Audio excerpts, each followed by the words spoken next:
Welcome to Think Big with Dan and Qasim. Join hosts Dan Melnick and Qasim Masood as they explore big ideas, limitless possibilities, and engage with visionaries, entrepreneurs, and thought leaders who dare to dream big, get inspired, motivated, and find practical tips for personal growth. Think big, dream bigger, and ignite your potential. Welcome to the Think Big with Dan and Qasim. Today, our guest is Katherine. Katherine, how are you doing today? I'm good. How are you? I'm good, thank you. So, let us know where you live and what you do.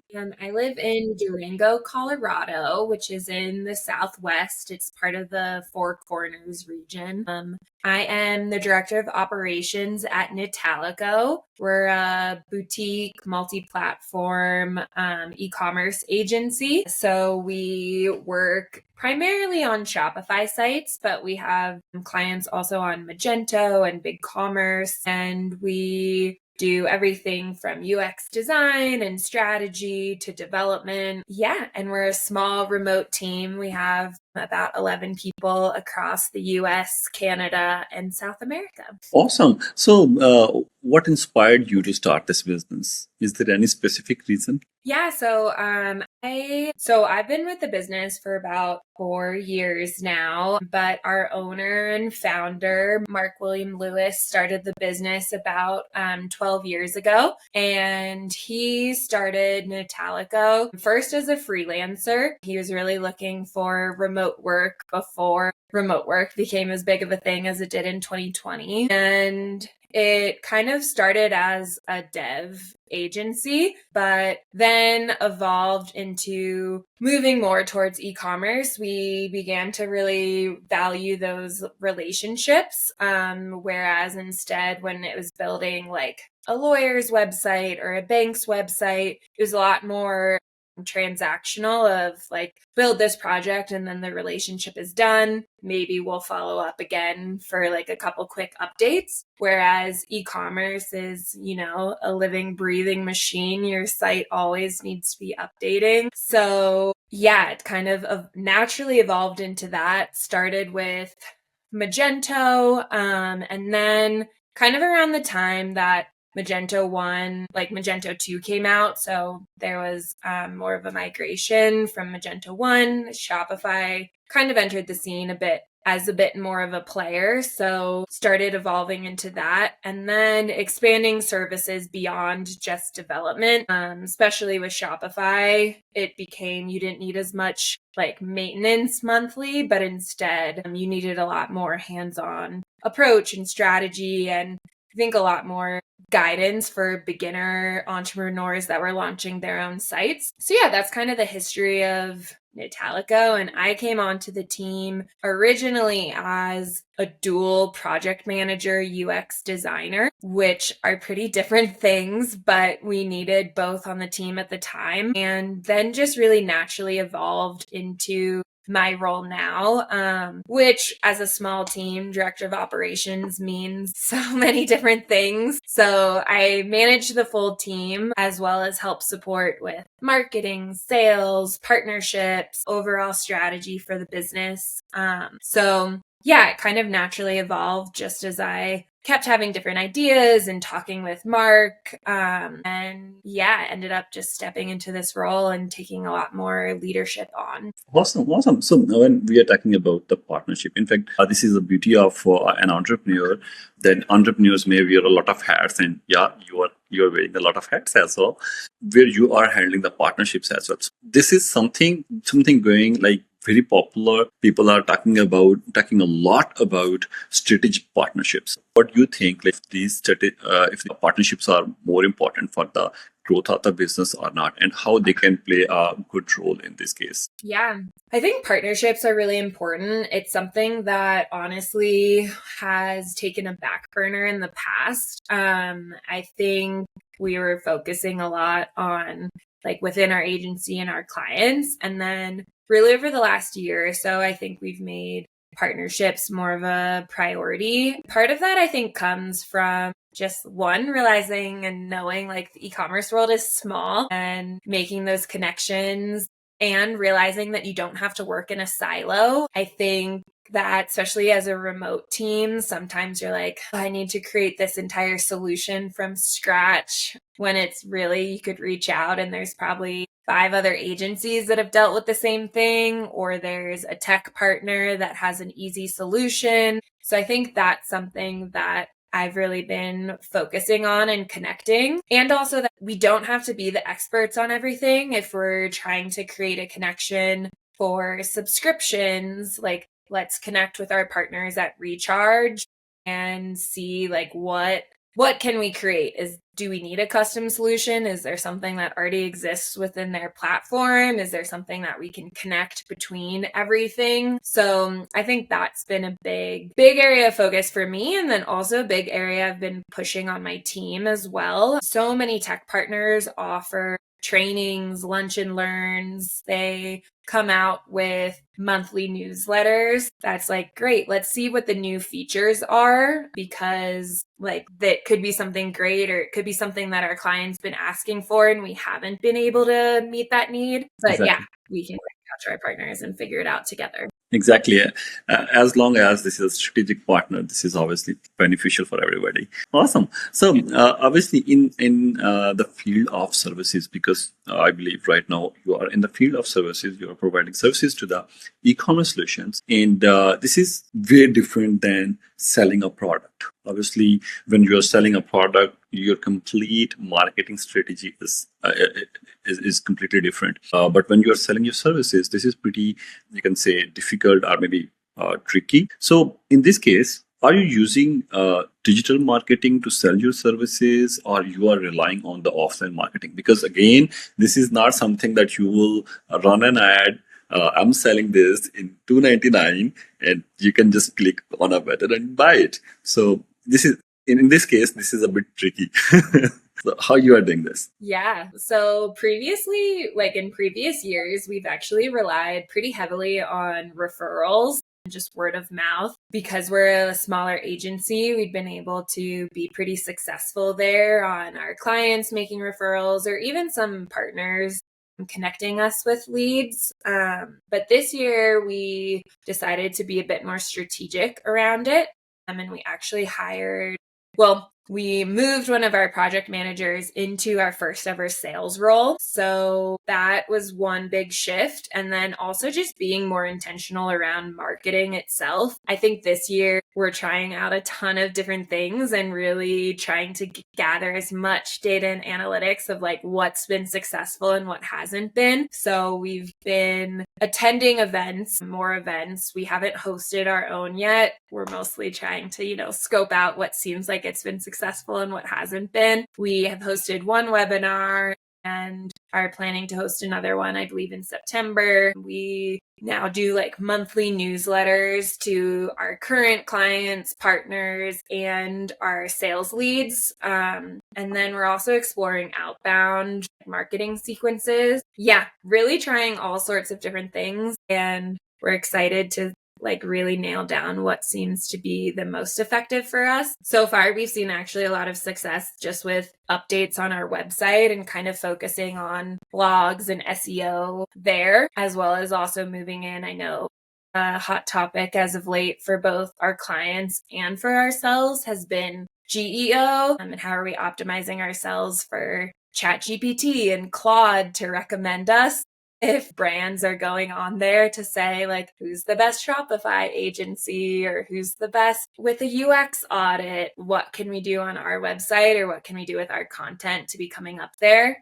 So yeah, it's kind of all over the place with digital marketing, SEO, site optimization. Awesome. It's been a journey for sure. Awesome. Well, I believe this is one of the most difficult thing for any tech industry, for any tech company to work on their own website, to work on their own assets, because they usually didn't get time for these things. They are busy with their clients, and it's a bit difficult for them to work on their own website. But yeah, that's great if you are going to work on it. Well, that's awesome. Yeah, I was gonna say, last year we did a big rebrand and actually a site creation for our own website, because our site was on WordPress, and I was like, this is not even a platform that we offer to our clients. to Shopify. So now that's what's cool and actually helpful is our own websites on Shopify. So then also the team can kind of test a lot of different things on our own site, and our clients can see like, hey, this is a theme that we tend to recommend. This is features that we recommend. We use it ourselves. So yeah, had been a back burner task for a long time. And finally we were like, okay, let's make this a priority. Well, congratulations. This is a good achievement. This is a good milestone achievement. Awesome. Awesome. So, Katherine, every day there are many companies and like companies are burning out every day because they face a lot of challenges. And I'm 100% sure you must be facing many challenges. You must have faced many challenges to reach till there where you are right now. So can you share one challenge with us? Because people are afraid of challenges. So I just want to know like what type of challenges you have faced. If you can share one challenge with us that is interesting to share over there, are the biggest challenge that you can share. And if you can share how you were able to cope up with it, this will be a plus. Yeah. I think it actually kind of ties into partnerships in a way, and also not feeling like you have to solve everything yourself. We're part of a community called E-commerce Agency Growth, EAG. It's hosted by Rachel, who's one of the queens in the e-commerce world. And through her, we actually connected with a company, Dapper Moose Consulting, and we worked with their delivery expert last year and are working with their sales expert this year. So I think there's a big challenge for being a small agency, a lot of information and knowledge lived in people's brains. So especially as we're a 5-person agency to an 8-person, 10, 12, how do you pull all of that information out and actually create processes and systems that can scale as you're growing as well? And that was just, again, hard. I think similar to, working on your own website is how do you take the time to work on your own processes and systems? And by working with Dapper Moose, I think we were able to dedicate time first last year for our project managers to really create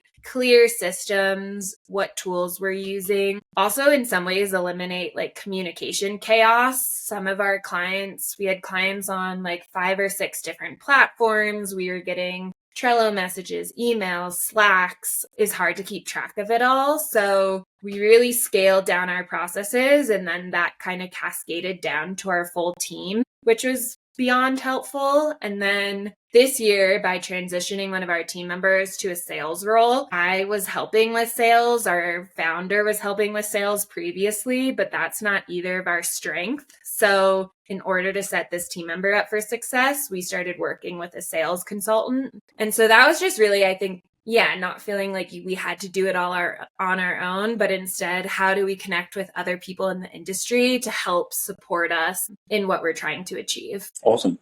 So, Katherine, can you tell me like what are your short-term goals? What you're looking for in next 4 to 6 months? Yeah. I think in the next 4 to 6 months, a bit of surviving Black Friday, Cyber Monday, but also preparing all of our clients for a successful holiday season. And then also, I think really continuing to push our sales and marketing efforts and really gaining a lot of that exposure and knowledge of what's working well and what's not, to then feed into actually making strong and achievable but reach goals for 2026. I think that's kind of where we're at. We seem like at a good place in a busy summer, and I think it'll be a busy fall. So excited to kind of take it all on. Yeah, hopefully. Awesome. So, Katherine, at the end, can you please let us know about some of differentiators? Because every company do have differentiators, but still in the market there's a competition, a lot of competition, in fact. So, but yeah, what are your differentiators? Yeah, I think one is we're like fairly down to earth and transparent as well. All of our clients have a dedicated project manager that's really focusing on that relationship. We want to get to know brands, get to know their voice, their approach. If they're really hands-on or if they're really hands-off, we can kind of tailor our services however is going to work the best for them. I also think our knowledge across platforms is really helpful. We do a lot of site migrations, and just the fact that we have team members that are specialized in Magento and BigCommerce, it helps then make that migration smoother. Most migrations are moving on to Shopify, but by kind of knowing those other platforms too, we are better at mapping all the fields, or also knowing to is Shopify or is BigCommerce going to be the best platform for you? I think that some brands feel locked in if they're working with a agency that only knows one platform. Yeah, and then I think also that we're in-house. Everyone that works with us is part of the Netalico team. We're all in North American, South American time zones. So I think that helps a lot, but also it just gives us a lot more flexibility to have people across all time zones. That's great. That's great. Awesome. So, Katherine, then can you please give us the biggest piece of advice for our entrepreneurs, maybe the ones who are struggling with the challenges or the ones who are dreaming to be their own boss? Yeah, I think one of my big core values and piece of advice that I always come back to is collaboration over competition. As you said, there is a lot of competition in our space. There's a ton of e-commerce agencies. There's a ton of people out there, but there's also a ton of brands. There's a ton of business. So I think being part of a community and how you can support each other and connect with each other, and also not feeling like you have to do everything alone. I think I found that to be so successful. And I'm part of a group where we meet every other week or every month and just kind of share similar challenges or wins. And so much of the time, everything overlaps. We're experiencing really similar things. So I think it's cool to know that you're not alone and don't feel like you can't share things with other companies. Instead, how can you share things to make each other stronger? Well said. So, Katherine, please let our viewers know how they can reach you if someone wants to. Yeah, you can connect with Netalico through our website. It's just netalico.com, or I'm also on LinkedIn. Yeah, Katherine Vanlent. I can share my link. But yeah, happy to connect with anyone. Awesome. Well, Katherine, thank you so much for joining us today. I really enjoyed the conversation, and we also discussed pretty good things, especially in terms of e-commerce space. So, well, thank you, and stay in touch. All right. Thank you so much. Have a good day. Bye-bye. Bye.